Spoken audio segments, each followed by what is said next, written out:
Hey everybody! Hello, everybody. Look who's back. She's made a comeback. It's been a while. It's been a while. It's been a while. Yeah, we kind of went on a rampage. And I became blonde. She became blonde. I didn't. But you're as beautiful, if not more. Oh, thanks. So, we have some Yoni news. Well, nude news. Nude news. Nude news. We're in the nude. And the nude. And I'm Adrienne, the Yoni Nutritionist. Remember we used to do Yeah. that? I think it's important to do the introductions Definitely. again. I'm Adrienne, the Yoni Nutritionist, and I am a holistic health coach that specializes in women's sexual health. And my name's Kristin Murray Alexi. I'm a sexologist, feminine embodiment coach, and women's wisdom educator. And we are here to talk to you today about What are we talking about? the Greedy Yoni. The Greedy Yoni. Yeah. What is a Greedy Yoni, you ask? Yeah, it's a good question. Very- Good question to ask. Yes. What is a greedy Yoni, Yoni-licious? Well, I'm going to talk about the Greedy Yoni from my perspective, and then you can share from your perspective. Okay. So, from my perspective, the Greedy Yoni is the yoni that demands an orgasm.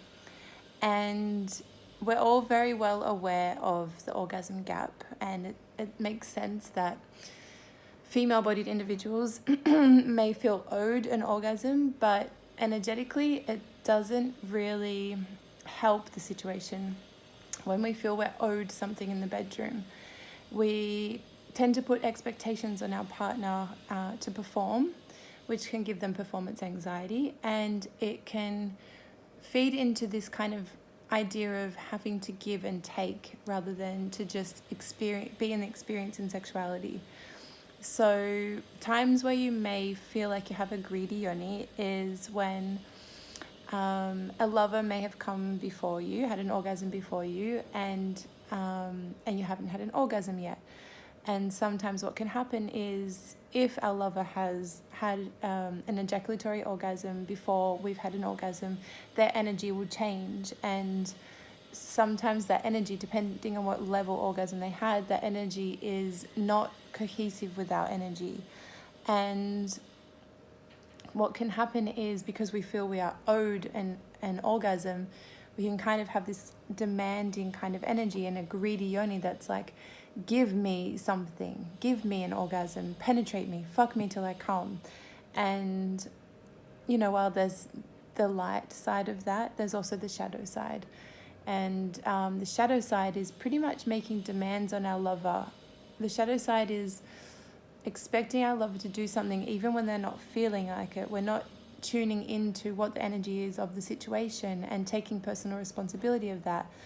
And this often comes about because we've been conditioned to think that if there's sexual energy within us, we have to do something with it. Rather than just be in sexual energy, we have to do something about it. So if you make love with a male-bodied individual and you've seen that they're hard, it's like, oh, I better do something about that, rather than just letting them experience that sexual energy in their body. The same is true for us. It's like, but I'm wet now and I'm horny. It's like, I need an orgasm now. It's like, well, what happens if you're just experimenting with feeling sexual energy in your body, or explore that within yourself without your partner having to do something that they're potentially not feeling like doing in that moment.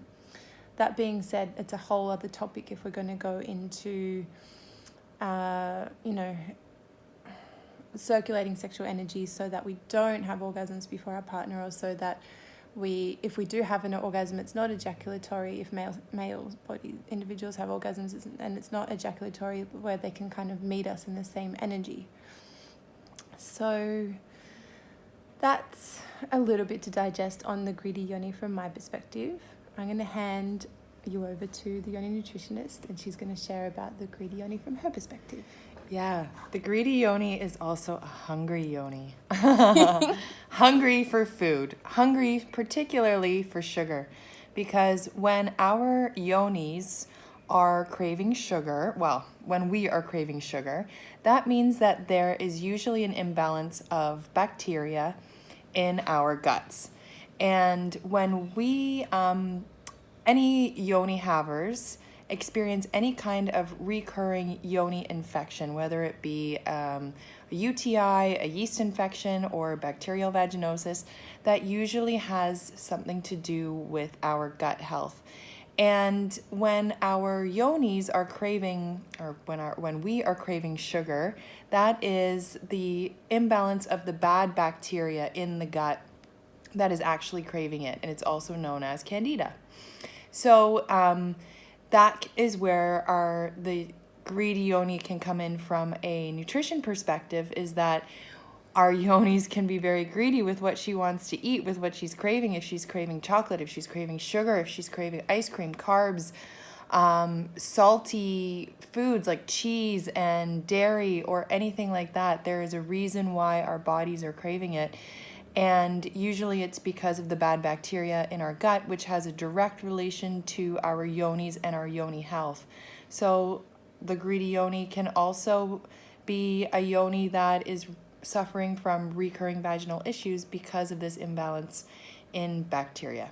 And so some solutions to that are to go on a low to no sugar diet, which is a very difficult for some people because sugar is one of the most addictive substances there are out there. It's even more addictive than cocaine.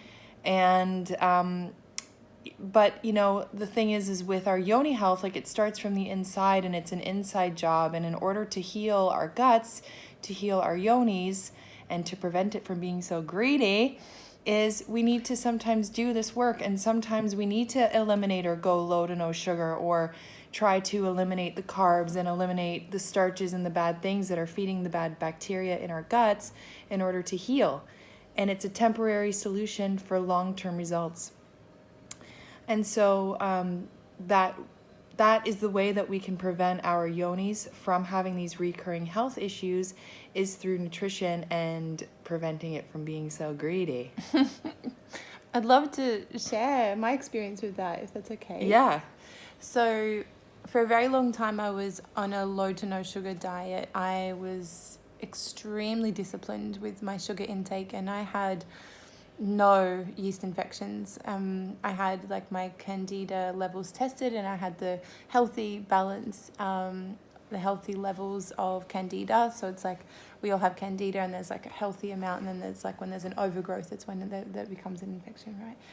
And so and then I was kind of a little bit loose with my sugar intake for a while. No pun intended. Yeah. Uh-huh. And I started getting yeast infections again, and the really interesting thing that would happen was I would notice myself being satisfied, like satiated with how much I'd eaten, but I'd notice myself craving something else, and it was something that was sweet. And then I would notice if I ate something that was sweet, my yoni would feel even more out of balance than she was already. Like I could almost feel it straight away. And it's like it's taking me a little bit of time to really just notice it, and instead of going for something sweet, going for something else. And that's what you really specialize in helping people do, right?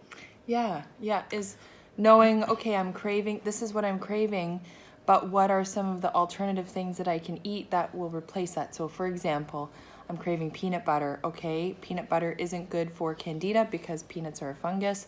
So what can I go for instead that gives me that same kind of satiating flavor, feeling, texture?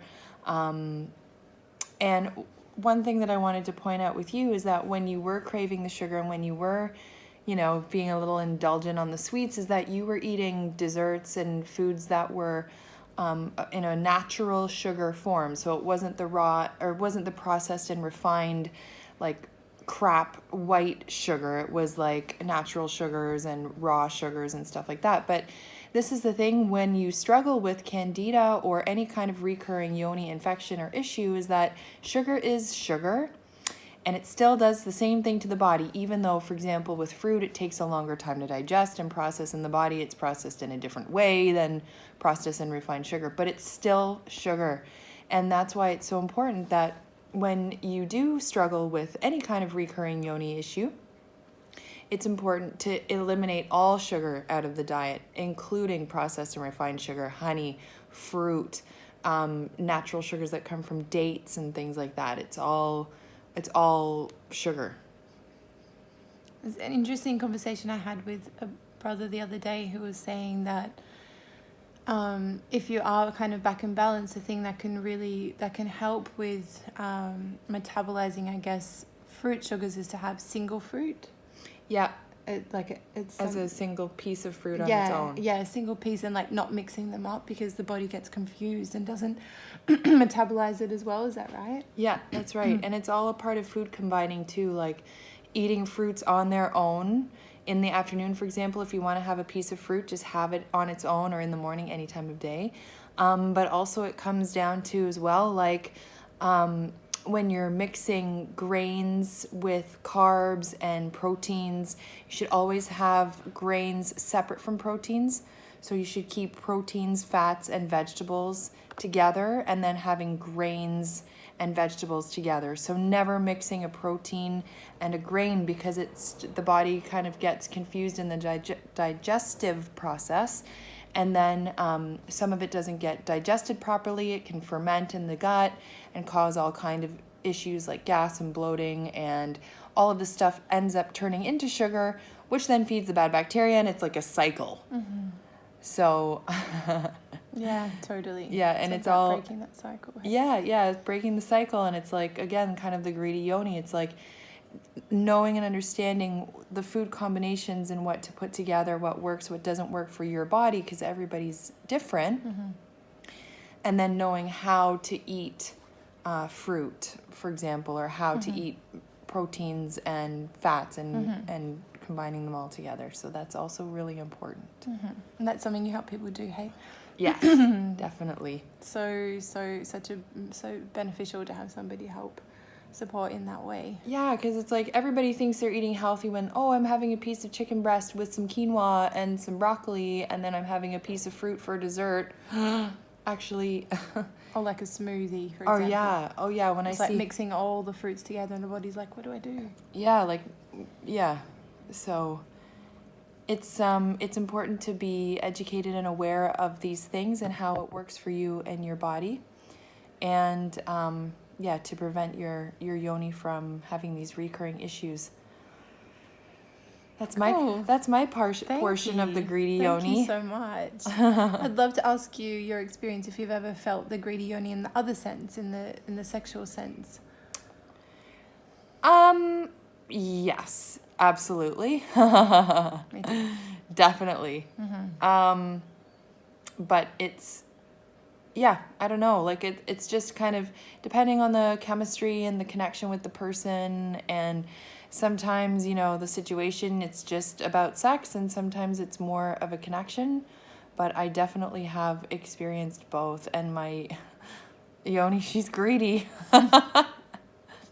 Yeah, me too. Yeah. And I haven't really thought about like how that can affect my lover, and how that could actually potentially cause sexual trauma to my lover, and putting that pressure on him, because I know there's sometimes where I've had an orgasm, and then I'm like, oh, that's nice, like I just want to rest now, and then feeling like, it seems like he wants me to do something, and it took me until my mid-20s to be like, not feeling like I have to do it as a chore to pay back my lover for giving me, and if you've ever given a woman head, it can take a long time, and you can get a sore tongue and a sore jaw, and it can be a lot of work on the lover, and then and then we're kind of like, sometimes I've said like, okay, I'm gonna rest now, and it took me a long time to do that, and for me to be okay with the fact that they've just done all this work for me, and now I'm not going to do it in return, but I've always been respected in that process, and now flipping it and seeing that the same can be true for a male-bodied individual, that, they could have had an orgasm, and then they could be feeling guilt around the fact that they just want to rest. And especially for men, because oftentimes when they have ejaculatory orgasms, they expel a lot of energy, and they have like a level 1 orgasm. Whereas for women, it's much easier for us to have like a level 2 or 3 orgasm, because it's very internal, and there's so much pleasure inside of our yoni. And so we're at a different place, and we're not, generally we're not so exhausted. We're not so like, okay, I'm just want to roll over and go to sleep now. We're still quite connected to our lover. So yeah, I have definitely also experienced a greedy yoni, and it's something that I would like to be wary of. Don't so much have it going on anymore. Like, I'm okay with just having sexual energy in my body and seeing where that takes me next time, or if I explore it on my own or with my lover at a different time or with a different lover, and that's okay. But definitely in my past, I've felt the greedy yoni. Do you know what I noticed where my yoni is greedy? I don't have a lot of sex, and I don't have a lot of continuous sexual encounters, let's just say, same person. So I am self-pleasuring a lot. And I noticed that when I self-pleasure, I just want to come. I just want that hit, or like, I just want that rush of dopamine and all the good feelings that come with an orgasm. Like, I don't take the time to actually like feel sensual within myself, like touch my breasts and touch my body or anything like that. Like, I just go right for it. And my yoni is greedy when I self-pleasure, because I just want to come. And do you want to come multiple times, or just once, or is just once enough? Sometimes it's a one-time quickie, and sometimes it's multiple times, and sometimes it's once, and then an hour later I'm like, oh, depending on where I am in my cycle. Right now I'm ovulating, so it's a little bit more. Yeah, so I noticed that that's kind of, for me, what's happening lately is my yoni is greedy when I self-pleasure. I just go right for the kill, right for the orgasm, right for the clitoral stimulation and action, when I don't really take the time to like get into myself. Yeah, that's a really good point. Yeah. Really good point. I feel the last few years I definitely take my time and take a lot of time, but I also get greedy because I want minimum 3 orgasms, and I don't ever let myself just have one. And it's like it can feel like a little bit OCD, actually. I'm like, oh, I've had one, now I have to have 2 more, or something terrible's going to happen. It's like I have a trifecta that I have to the Holy Trinity that I have to accomplish. So I definitely have greediness there, where I can't just have like one orgasm. I'm like, well, I know there's 2 more in me minimum, so I'm gonna keep going. And yeah, that can be very beautiful, but also feels a little greedy, feels a little needy, actually. Like, it's something I have to do and tick off the list. Like, yeah. That's funny. Minimum 3. Minimum 3. Come on, yoni. Yeah. You got it. You got this. You got this. Yeah. So I guess that's everything on the greedy yoni we have to share today. Yeah. Hope you've enjoyed us coming back together and sharing with you. Very inspired. We're just laying naked by the pool, and we're like, let's share some of what we're chatting about. Yeah. Why not? Totally spontaneous, and but that's the most fun, is when it's spontaneous and not planned. And yeah, so much fun. Yeah, and it's been so long. It's so nice to do this again. So thank you, everybody, if you've made it this far, for watching. I'm the Only Nutritionist. Yes, and I'm Kristin, the sexologist, and we will reconvene here another time soon. With another interesting and exciting topic, as usual. Definitely. Much love. Much love. Mwah. Ciao.